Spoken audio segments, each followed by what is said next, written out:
Are you fired up? Are you ready to go? Thank you, Michelle Obama, for being my partner, my love, my rock, and an amazing First Lady.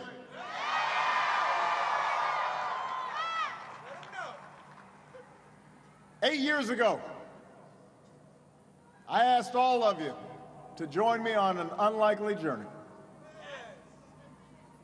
We set out not just to change programs or policies, but to rebuild an economy where everyone had a chance to succeed. You did it! To reform Washington so that your voices would be more powerful than entrenched lobbyists. We set out to keep America safe and strong, not just with the might of our arms and the extraordinary valor of our troops, but with the power of our ideals.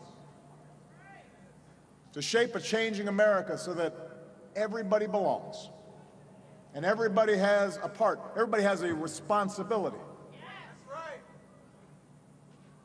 Now, we didn't know when we began that America would fall into the worst economic crisis of our lifetimes. But in the face of great challenges, in the face of entrenched interests, in the face of, in some cases, unprecedented obstruction and a cynical Washington, we stayed with it.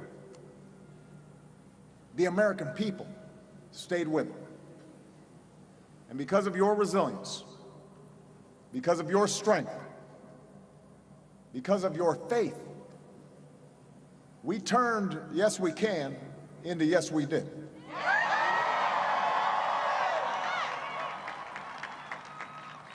Look at the road we've traveled. We've seen America turn recession into recovery. Our businesses create 15.5 million new jobs, putting more people back to work than all the other advanced economies combined. A resurgent auto industry has led the fastest manufacturing growth since another Clinton was president.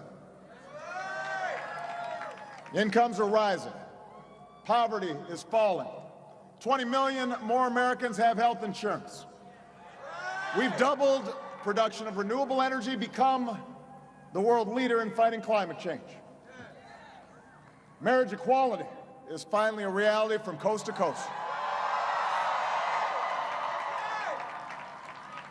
We brought home more of our men and women in uniform. Took out Osama bin Laden. And almost every country on earth sees America as stronger and more respected today than they did 8 years ago. In fact, because Bill Clinton is here, I did some math, a little arithmetic. Under the last two Republican presidents, job growth was basically flat. Deficits went up. Over our two Democratic presidencies, jobs went up by more than 30 million. Deficits went down. Millions more Americans gained health insurance. So yes, with Democrats in charge, America is stronger. Those are just the facts. And with just one more day to go, we now have the chance to elect a 45th president who will build on our progress, who will finish the job, who already has the respect of leaders around the world and the people they serve, who is smart and who is steady and who is tested. Yes, she is. Someone who comes to this office as well prepared as anyone who has ever run. More than me, more than Bill, the next president of the United States, Hillary Clinton.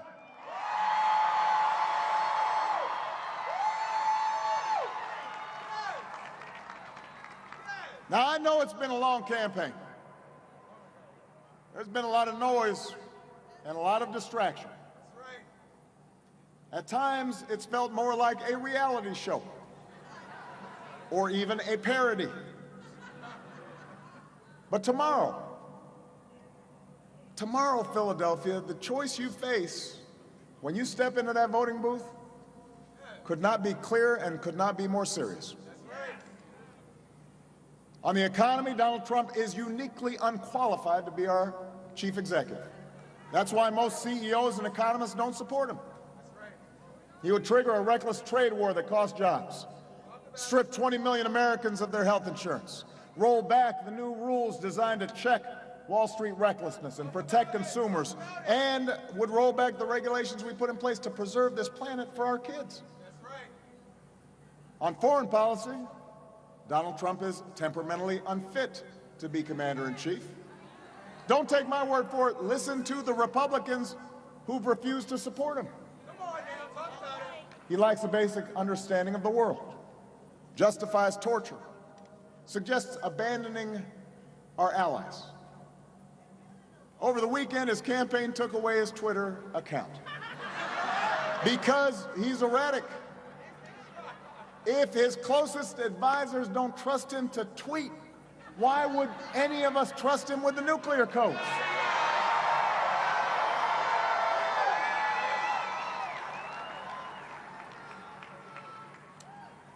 More than his policies or his plans, though. Throughout his campaign, Donald Trump has shown utter contempt for the values that make this nation great.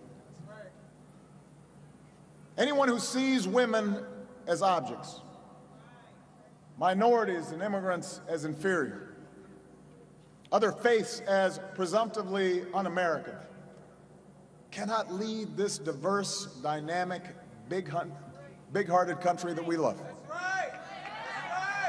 And so all of this should give you reason enough to vote tomorrow. But you don't just have to vote against someone. You have somebody extraordinary to vote for. Philadelphia, you've got someone outstanding to vote for in Hillary Clinton. I'll be honest.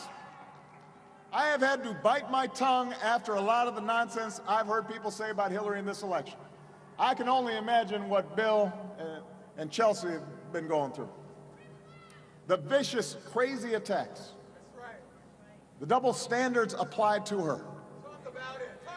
They're like nothing we've ever seen before. And what makes it worse is that most of the people saying this stuff, they don't really believe it. They know better.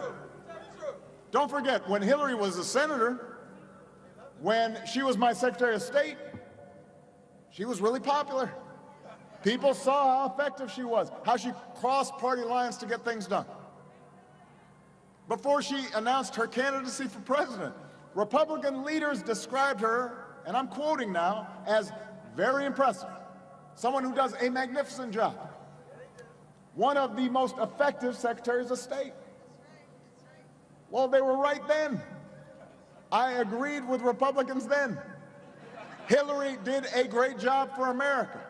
She's a big reason why we're more respected around the world. But then, when it was politically expedient, those same Republicans began tearing her down. And look, when you're subjected to unrelenting negative fire, it takes a toll. But here's the thing about Hillary. She doesn't complain. She doesn't buckle. She brushes it off. Like the American people, she is strong and tough. And she knows that government service is not about her. It's about you. Your struggles, your dreams. Throughout her career, Hillary has followed that Methodist creed her mom taught her. Do all the good you can for all the people you can, in all the ways you can, for as long as you can. And she doesn't plan on stopping now. And that's now, I know she will work her heart out for you. For everybody still in need of a good job or a raise. For every child who needs a sturdier ladder out of poverty. For every student who needs relief from student debt. Every immigrant who wants to contribute to this country they love. For every American who has not yet felt the progress of these past 8 years. She will work, and she will deliver. She won't just tweet. But she will need your help, and she'll need help in Washington. If you want Hillary to continue the progress we've made, you need to give her allies in the Senate like Katie McGinty.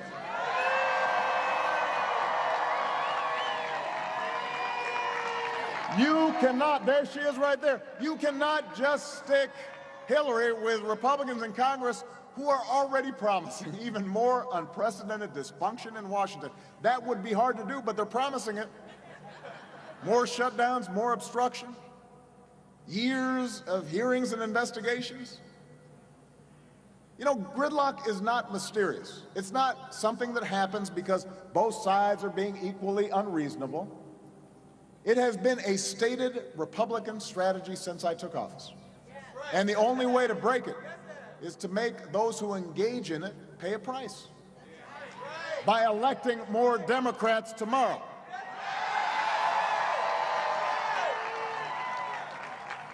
Look at Katie McGinty's opponent, Pat Toomey. Don't boo.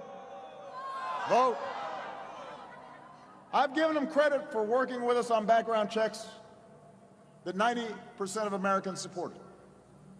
But you know, that position rings hollow when he supports a Republican leader who blocked that bill.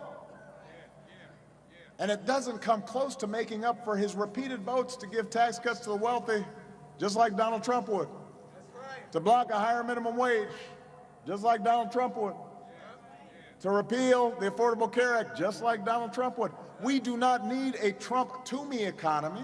We need someone who's never forgotten her working-class roots, the daughter of a restaurant hostess and a Philadelphia beat cop, somebody who went to college with the help of scholarships and student loans. Katie McGinty won't just be with you part of the way, she'll be with you all of the way, and that's why you've got to vote for her.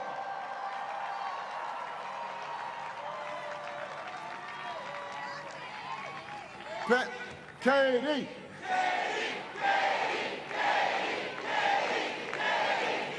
Pennsylvania, if you think endless gridlock will help your family, you should vote Republican.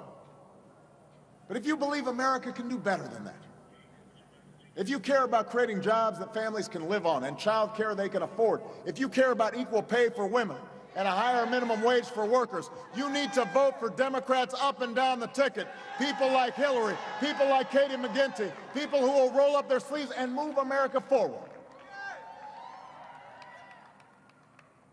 Listen, I know we live in a cynical time.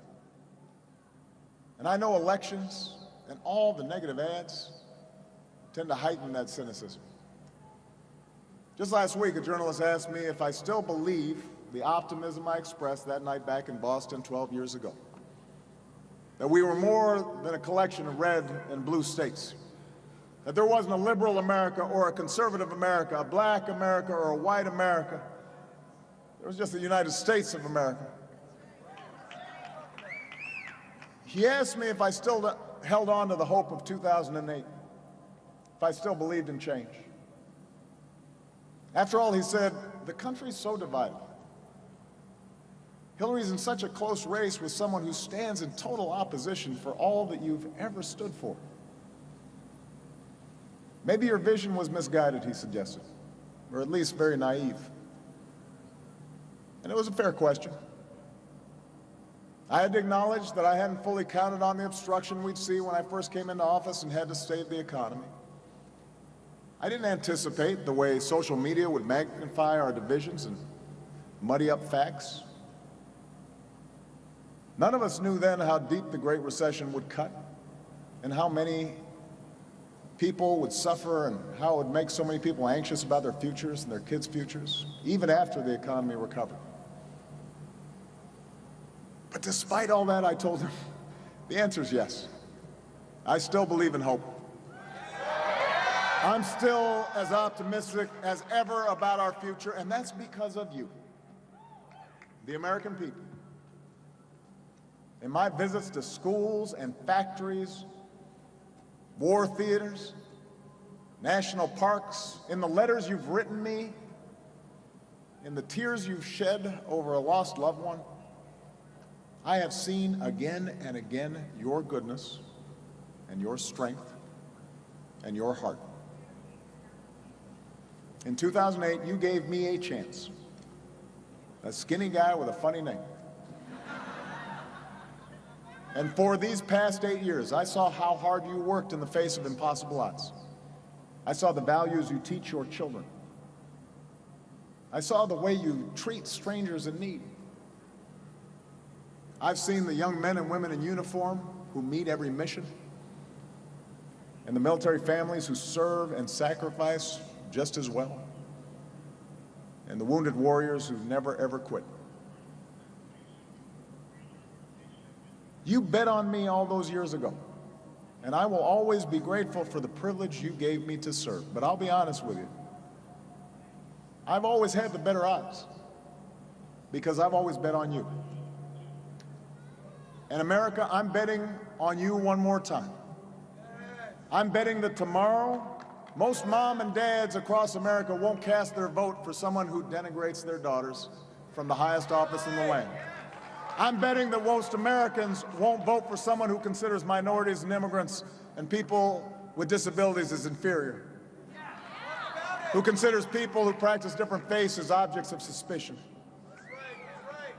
I'm betting that tomorrow, true conservatives won't cast their vote for someone with no regard for the Constitution. I'm betting that young people turn out to vote because your future is at stake. I'm betting that men across this country will have no problem voting for the more qualified candidate who happens to be a woman. I'm betting that African Americans will vote in big numbers because this journey we've been on was never about the color of a president, but the content of his or her character. I'm betting that America will reject a politics of resentment and a politics of blame and choose a politics that says we are stronger together.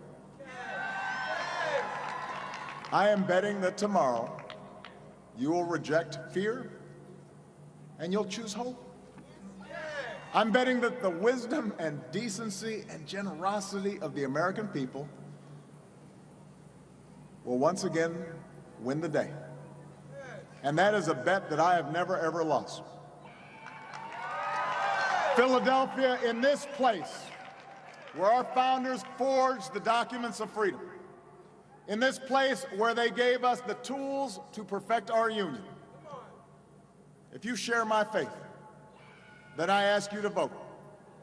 If you want a president who shares our faith in America, who's lived that faith in America, who will finally shatter a glass ceiling and be a president for each and every one of us, then I'm asking you to work as hard as you can this one last day to elect, my fellow Americans, this fighter, this stateswoman, this mother, this grandmother, this patriot, our next president of the United States of America, Hillary Clinton.